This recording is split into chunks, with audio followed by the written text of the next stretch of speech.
За миний өрхөн найзуудаа сайн уу? Өнөөдрийн мэнд хүргэе. Өнөөдөр нартай маш гоё дулаахан өдөр байна. За би бол дотны харилцаа болон хосын харилцааны коуч Аруна байна. Тэгээд би ерөнхийдөө эмэгтэйчүүдийгээ засаад нэг гоё болгочих гэж бодод байдаг байхгүй. Тэгэхээр эмэгтэй хүн аз жаргалтай, эхнэр хүн аз жаргалтай, найз охин чинь аз жаргалтай болвол чиний эргэн тойрны бүх хүмүүс аз жаргалтай. Нөхөр чинь аз жаргалтай, хүүхэд чинь аз жаргалтай, найз залуу чинь аз жаргалтай, найзууд чинь хүртэл аз жаргалтай. Тэгэхээр чиний сэтгэхүйн эрүүл мэнд, сэтгцийн одоо эрүүл байгаа байдал чинь амар чухал. Тэгэхээр би өнөөдөр юу явармаар вэ гэхээр эмэгтэй хүн та өөрөө өөртөө болзоонд яваарай гэж хэлмээр байна. За болзоо болохоор одоо ингээ заавал нэг хүний хамаатай байх албагүй шүү дээ. Би болохоор ингэдэг яг ингээ үзмээр байгаа киногоо би зүгээр л кино чадвартай очиод зүгээр ганцаараа үзчихдэг. За сүүлд одоо ингээ нөгөө гэртээ илүү их байх дуртай болцохоор тэр юм уу манай айгуу том телевизор авсан болохоор ч тэр юм уу гэртээ бол айгуу гоё кино үзчихдэг. Жишээлбэл би өчигдөр нөгөө нэг юуг үзсэн. Weekend in Taipei гэдэг тэр хүүхний надад нөгөө машин худалдаж авч байгаа хэсэг нь амар таалагдаад би Lamborghini-гийн рекламын болоо гэж утсан чи кино исэн байлээ. Тэгээд тэрнээс болоод би тэр киног үзсэн. Надад окей, надад айгуу таалагдсан. За тэгээд эмэгтэйчүүд минь болзоонд яваарэ. Өөрийгөө хайрлаарэ. За өөрийгөө хайрлах чи юунаас эхлэх юм бэ гэхээр өөрөө өөртөө болзоо хийхээс эхэлнэ. За тэгэхээр өөрөө өөртөө болзоо хийн гэхээр та урд нь өөртөө болзож үзчихсэн үү? Одоо бид нар ингээл нэг шопинг хийгээл ганцаараа явдаг шүү дээ. Энэ чинь бол өөрөө өөртөө хийж байгаа болзоо аахгүй. Тэгэхээр миний бодлоор одоо энэ орчин үед амар ийм завгүй болцсон тохиолдолд яах вэ гэхээр гоё кофе шоп ороод кофе уугаарай. Тэгтээ уцахгүй. Ороод сайхан одоо мөнгө төлөөд тий одоо уцаараа нөгөө мөнгө төлдөг бол төлчгөөд тэгэл уцаа хармандаа хийчих. Тэгээд цонх руу хараад цонхтой айгуу гоё тийм орчин гоё харагддаг гоё вивтэй гэж ярьдаг штэ тий. Тийм газар ороод юу яачих. Кофе уугаад зүгээр л хүмүүсийг гоё ажиглаад суугаарай. Хүмүүс юу хийж гин, юу ярьж гин, гадуур ямар байдалтай алхаж гин, ямар байгаа байдал нь чам таалагдж гин, ямар байхгүй байгаа байдал нь чам таалагдахгүй байна ч гэдэг юм уу те. Тэгээд ингээд маш гоё ингээд өөрийгөө гоё бясалгаад, цонхоор хараад, зөвхөн тэр кофегоо мэдрээд тэгээд яг ингээд тэр дотор чи ингээд чамд ингээд нөө уцаа оролдохгүй болохоор чамд ингээд янз янзын бодлууд орж ирнэ. Тэгэхээр тэр бодлуудаа ажиглаад би юу бодож гин, би юу хүсэж гин, кофе уучаад дараа нь би ямар байна? Эсвэл би энэ кофетойгоо хамт нэг жижиг хөөрхөн хамттай кек идчихмээр байна уу, тэ? Эсвэл гараад ингээд айгу бүглэрөөтэй зүгээр жоохон алхачих уу ч гэдэг юм уу, тэ? Яг иймэрхүү тэ гоё зүйлээ бодоод өөртөө гоё бас ингэ болцоорой гэж хүсмээр байна. За дээрэс нь хоёр дахь нь болохоор та нар гоё номынсаа ороорой. Тэ? Одоо ном худалдаж авахгүй байсан ч болно хамаагүй. Тэгтээ ингээд ном үзээд гарчгийн сонирхоод гарчиглаад тэ ямар өнгө чамд ингээд таалагдж гин одоо ямар тэр гарчигтай ном тэ ямар хуу номонд тэ чи татагдж гин чи хөөний хөгжил татагдж гин үү чи түүхийн ном татагдж гин үү тэ эсвэл чи бүр юм гоё одоо тэ imagination тэ мөрөөдлийн ирээдүйг ингээд зүгэнсэн юм татагдж гин үү тэ одоо үр хүүхэд гэсэн юм руу татагдж гин үү тэгээд тэр номоо аваад гоё гарчиглаад жоохон уншиж суугаад тэ Америкт болохоор ингээд нөгөө бүр номыг аваад баг өдөржингөө ингээд уншаа суучих болдог байхгүй. Тэгээ Монголч гэсэн болдог гэж бодож байна. Их амир хориг байдаггүй хаа. За тэгээд гоё гарчиглж үзээд те эхний 2 3 хуудсуудыг уншиж үзээд чи яг ямар номонд татагдж гин, ямар өгүүлбэрт нь татагдж гин те. Тэгэхээр энэ чиний татагдж байгаа тэр өнгө, бодол, тэр номын гарчиг гэдэг чинь чиний сэтгэл зүйн байдлыг чамд шууд илтгэхэд өгч байгаа байхгүй те. Одоо чи хувь хүний хөгжилтэй анхаармаар байгаа бол чи яг гэртээ суудсан ээж үү те одоо би жоох ингээд нэг хоцрогдоод байгаа юм шиг мэдрэмж аваад байгаа бол би хувь хүний хөгжил дээр анхаарыг би юунаас эхлэх вэ ч гэдэг юм уу тэгээд ич болно.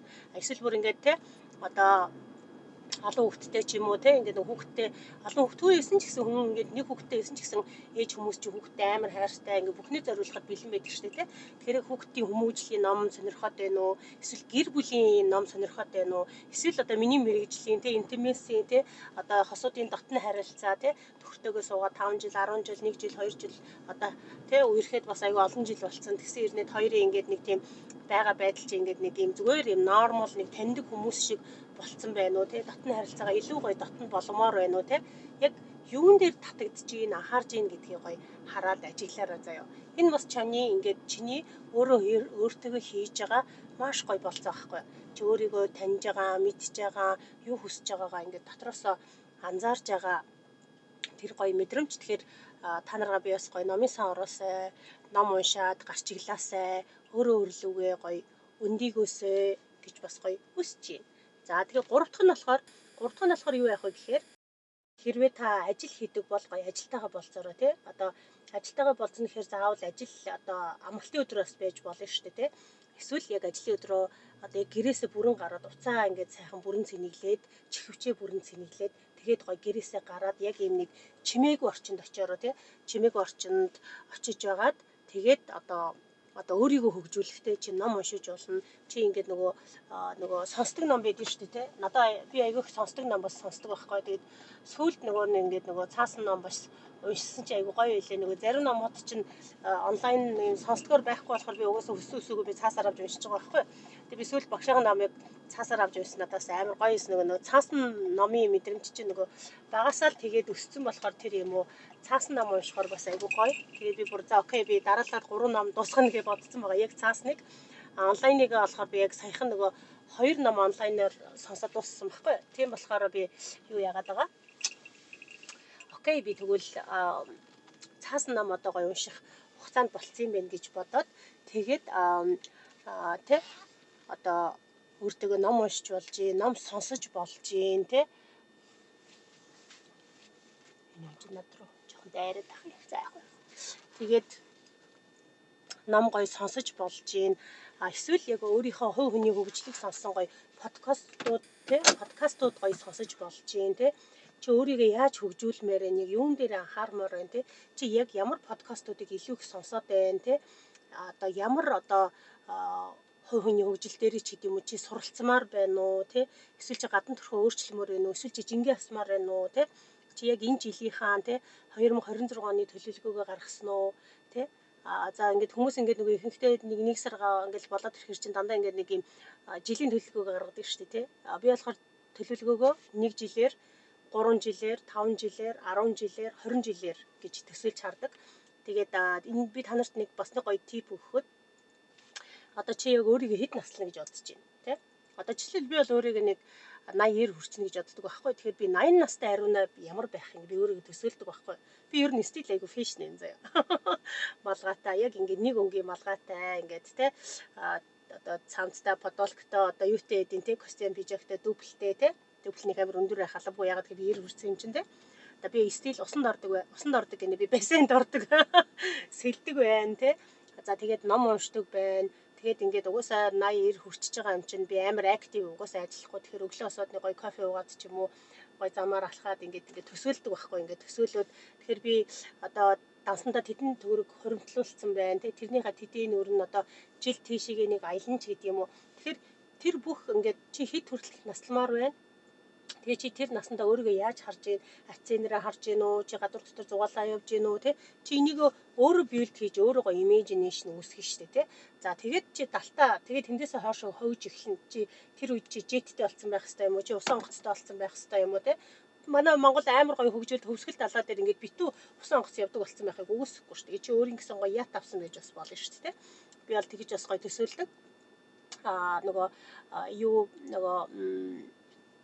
Уснуур дээр ч юм уу бас ингээд амар гоё юм би саяхан нэг Мальдивын постыг харж байгаад ягаад манай ингээд те уснуур ч юм уу өөр гоё нууруудад яг ингэж юм те дээр нь ингэж юм хийж болохгүй бол болно шүү дээ те тэнд хийгээд ах чинь манай Монгол болохгүй гэсэн газар байхгүй яг ийм юм хийж үлээг гоё юм байна гэж би харж байсан.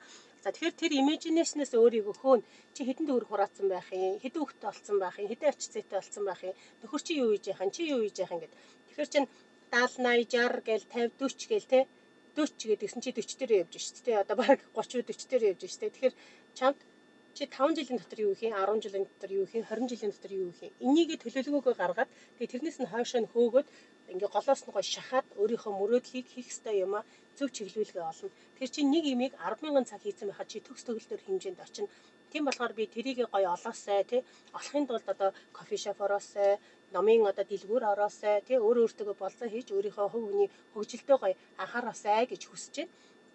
За тэгээд дараагийн блогоор уулзъя. Түр баяртай. Өнөөдөр нартай амар гоё өдөр банк ороод ажлын амжилахаас өмнө подкастаа хийчлээ.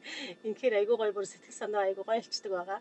За тэгээд дараагийн подкастаар уулзъя. Түр баяртай.